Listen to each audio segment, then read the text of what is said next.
నమస్తే సార్, మీ పేరు? నా పేరు ప్రదీప్ కుమార్ అండి. ఎక్కడ సార్ మీరు ఏం చేస్తుంటారు? నేను 48వ డివిజను సోషల్ ఆర్గనైజేషన్ ఏఐవైఎఫ్ అఖిల భారతీయ యువజన సంఘంలోని విజయవాడ సిటీ సహాయ కార్యదర్శిగా కొనసాగాం. ప్రస్తుతం పశ్చిమ నియోజకవర్గంలోని సుజనా చౌదరి గారికి సంబంధించినటువంటి కార్యక్రమాల్లో సోషల్ ఆర్గనైజేషన్గా ఆయనతో పాటు వర్క్ చేస్తున్నాం. సార్, మరి జగన్మోహన్ రెడ్డి గారు ఈ రోజున హైకోర్టులో ఆశ్రయించడం చూస్తున్నాం. వరుసగా ముందుగా ప్రతిపక్ష హోదా కావాలని చెప్పి హైకోర్టులో పిల్ చేయడం, కానీ ఈరోజు మరొకసారి నాకు భద్రత పెంచాలి అని చెప్పేసి కూడా హైకోర్టులో పిటిషన్లు వేయడం చూస్తాం. ఎలా అనిపిస్తుంది సార్ అసలు ఏంటి? ఇప్పుడు రాజకీయ నాయకులకు సంబంధించినంత వరకు అసలు జగన్మోహన్ రెడ్డి గారు రాజకీయ నాయకుడు లేదా వ్యక్తిగతమైనటువంటి చరిస్మ కలిగినటువంటి వ్యక్తి మనకు అర్థం కావట్లేదు. కానీ ప్రతిపక్ష హోదా కావాలి అనుకునేటటువంటి నైజం మాట్లాడే హక్కు ఆయనకి ఎక్కడుంది? గతంలోనే ఆయనకు వచ్చినటువంటి ఎమ్మెల్యేలు ఎంతమంది ఉన్నారు? గతంలో నుంచి పార్లమెంట్ కూడా పార్లమెంట్లో కూడా ఆయన చరిస్మా ఉపయోగించగలిగేటటువంటి అంత ఎంపీలను మనం ఇచ్చాం. రాజ్యసభలో కూడా అంత అనుభవం ఉన్నటువంటి వ్యక్తులను చెప్పాం. అప్పుడే ప్రతిపక్షం గురించి తీసుకురాలేప్పుడు, ప్రతిపక్షం గురించి మాట్లాడలేనప్పుడు, ఇప్పుడు ప్రభుత్వం మారిన తర్వాత ప్రతిపక్షం గురించి మాట్లాడటం ఏంటి? అసలు అది చాలా హాస్యాస్పదంగా ఉంటుంది ఆయన మాట్లాడేటటువంటి విధానం. ఎప్పుడు కూడా ఏంటంటే వ్యక్తిగతమైన చరిస్మా గురించి, వ్యక్తిగతంగా తనకున్నటువంటి డబ్బా గురించి, వచ్చినటువంటి మంత్రులు కూడా మా జగనన్న అని చెప్పని గంగిరెద్దులు తాళం మోగించినట్టుగా మోగించుకుంటూ ముందుకెళ్ళడం తప్ప ఇక్కడ జరిగిన పరిపాలన ఏమీ లేదు. ఇప్పుడు వచ్చినటువంటి ప్రభుత్వానికి ఏంటంటే గత ప్రభుత్వానికి ఇప్పుడు ఉన్నటువంటి ప్రభుత్వానికి వ్యత్యాసం చాలా ఉంది. ఇప్పుడు ఏంటంటే ప్రజల కోసం ఎన్నుకున్నటువంటి ప్రజా పరిపాలనతో ముందుకు సాగుతున్నటువంటి పరిపాలన ఇది చంద్రబాబు నాయుడు గారినా, లేదంటే లోకేష్ బాబు గారినా, పవన్ కళ్యాణ్ గారినా, లేకపోతే హిందూ ధర్మాన్ని పెంపొందించే విధంగా ముందుకు సాగుతున్నటువంటి మోడీ గారి పరిపాలన అనే విధానం గురించి మేము మాట్లాడట్లా.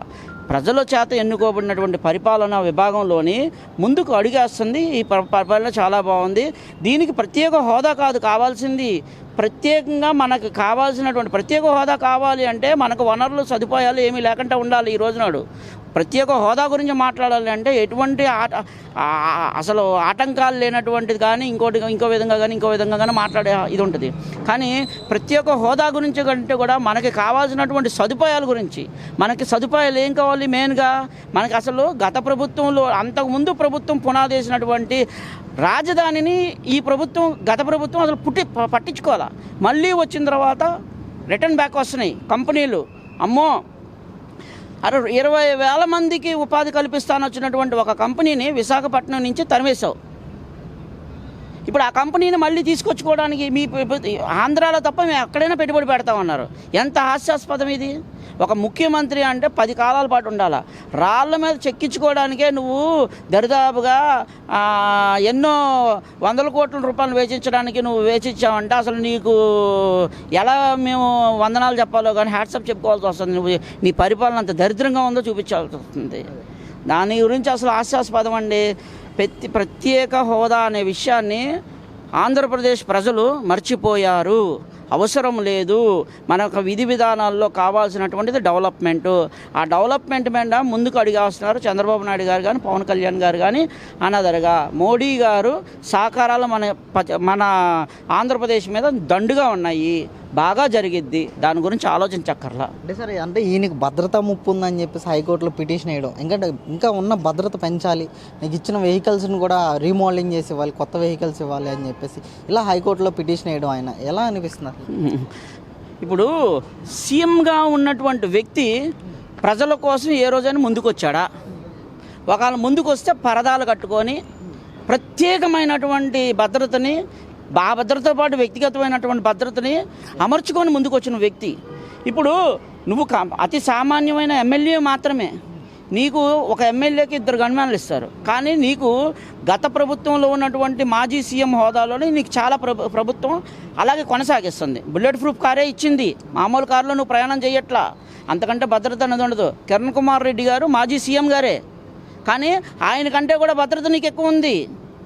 అది గుర్తుపెట్టుకోవాలా. ఇప్పుడు పరిపాలనలో మనం ముందుకు సాగేటప్పుడు నువ్వు చేసినటువంటి గతంలో చేసినటువంటి తప్పులు నిన్ను అంటాడుతున్నాయి తప్ప వ్యక్తిగతంగా నిన్ను ఎటువంటి విభేదాలు వెంటాడట్లా. నువ్వు చేసినటువంటి అవినీతి కానీ నువ్వు చేసినటువంటి దీని మీద జనాలు అప్పీల్కి వెళ్తున్నారు తప్ప, ఏదైనా చేస్తున్నారు తప్ప, నీకు ఆ విధంగా థ్రెడ్ ఉందని చెప్పుకో, అంతే తప్ప ఇక్కడ గవర్నమెంట్ నుంచి కానీ ఇంకోటి అసలు నిన్ను ముట్టుకోవడం కూడా పాపం అనుకుంటారయ్యా. జగన్మోహన్ రెడ్డి గోలంతా ఎందుకు?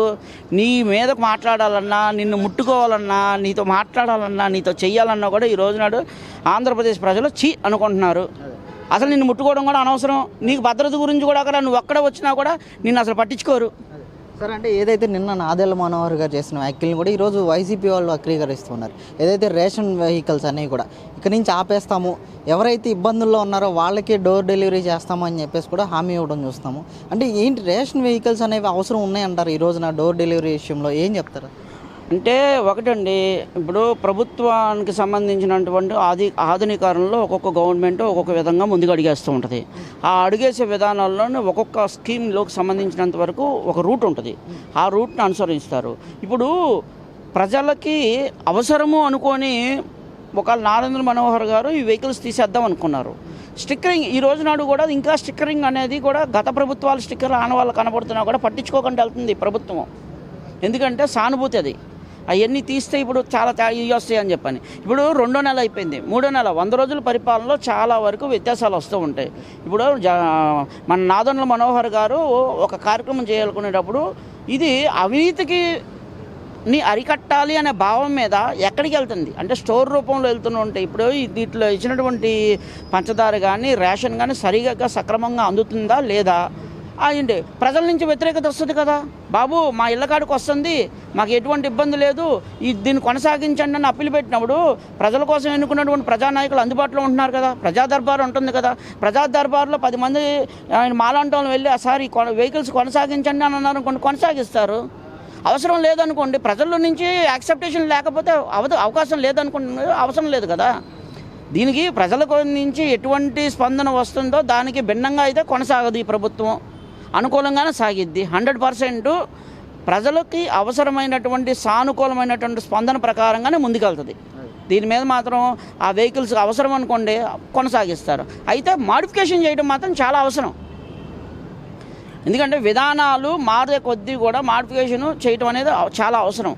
ఇళ్ళ కాడికే తీసుకెళ్ళడం కాదు, కొన్ని సదుపాయాలు తగ్గించాలా, కొన్ని సదుపాయాలు పెంచాలా, అది దాన్ని కూడా చూసుకోవాల్సి ఉంటుంది. వాలంటరీ వ్యవస్థలోని చంద్రబాబు నాయుడు గారు వాలంటరీ వ్యవస్థని తీసేస్తామని చెప్పాల. వాళ్ళకి ఇంకో కొన్ని చేయాల్సినవి చేసి దాన్ని ఎలా ఉపయోగించుకోవాలో అంటే 50 ఇళ్ళది 150 ఇళ్ళు చేయొచ్చు. వాళ్ళని మిస్యూజ్ చేయకుండా గైడెన్స్ ప్రకారంగా ముందుకు సాగిస్తామని చెప్తున్నారు. అటువంటి పనులు చేయాలా, అదే జరుగుద్దండి.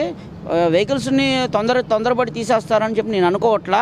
మనోహర్ గారు చెప్పినటువంటి విధానం ఏంటంటే ఆయన చెప్పిన దాంట్లోనే వక్రీకరించి మాట్లాడటమే తప్ప అవినీతిగా జరుగుతున్నటువంటి అంటే ఇప్పుడు ఒక వెహికల్ ఈ ఏరియాకే ఉందనుకోండి, పక్క ఏరియాకి అంటే డివిజన్కి ఒక వెహికల్ చొప్పున పెట్టారు. స్టోర్ అనేసరికి ఏంటంటే ఒక నియోజకవర్గంలో 10-15 స్టోర్లు ఉండేవి. కానీ ఇప్పుడు ఏమైందంటే అందుబాటులో ఉన్నంత వరకు ఈ ఒక నియోజకవర్గంలోని ఒక 50 వెహికల్స్ ఉన్నాయి. అన్ని వెహికల్స్ అవసరం లేదనుకోండి, మెయింటెనెన్స్ వే ఆఫ్ మెయింటెనెన్స్ ఇది కాదు. చదువుకున్నాడు దాని మీద బతికేస్తాను అంటున్నాడు, చదువుకోలేడు. స్కిల్ డెవలప్మెంట్ లేదు. ఇప్పుడు ఆల్రెడీ చాలా వరకు కూడా స్కిల్ డెవలప్మెంట్ పనులకి చంద్రబాబు నాయుడు గారు ఇచ్చినటువంటి విధానాల్లో స్కిల్ డెవలప్మెంట్కి పెద్ద పెట్టేస్తున్నారు. యువత అందరికీ కూడా ఒక దిశ నిర్దేశించే విధంగా నేను ఒక మాట చెప్తానేనండి. వ్యక్తిగతంగా మీరు డెవలప్మెంట్ అవ్వాలి అనుకుంటే కనుక మనకి చాలా స్కిల్ డెవలప్మెంట్ అవకాశాలు ముందుకు వస్తున్నాయి. దాన్ని అనుసరించుకొని ముందుకెళ్ళండి. పథకాల రూపంలోని పెట్టినటువంటి చిన్న చితక ఉద్యోగాలతోటి ఉండిపోయి మాత్రం ముందుకు సాగమాకండి. ఏంటి ఇది మీకు గంటాపదంగా చెప్తున్నా. ఈ గవర్నమెంట్లో మనకు అభివృద్ధి ప్రధానంగా జరుగుతుంది. ఏ గవర్నమెంట్ వచ్చినా ఏమైందని అనుకున్నాం, కానీ గవర్నమెంట్ మారకపోతే అడుక్కు తినే పరిస్థితికి వెళ్ళిపోయేవాళ్ళం. గవర్నమెంట్ భగవంతుడి దేవల్ల మారింది, మనలో మార్పు వచ్చింది. అలాగే ప్రభుత్వ పాలకుల్లో కూడా మార్పు వచ్చింది. మనల్ని బాగా హక్కుకు చేర్చుకుంటున్నారు. ఇలాంటి టైంలోనే మనం ఎంత డెవలప్మెంట్ కావాలో అంత డెవలప్మెంట్ తీసుకెళ్ళచ్చు. మనోహర్ గారికి కూడా ఈ విధంగా మేము తెలియజేస్తుంది ఏంటంటే, మీరు అనుకున్నటువంటి విషయము చాలా పర్ఫెక్ట్ అయిన విషయం సార్. మీరు చేసినటువంటి దాడుల వల్ల కూడా చాలా అవినీతిని అరకడటానికి అవకాశం వస్తుంది సార్. కానీ మీరు ఈ వెహికల్స్ని తగ్గించండి కానీ తీయమాకండి అని చెప్పి తెలుసుకున్నాం sir. Okay sir, thank you very much.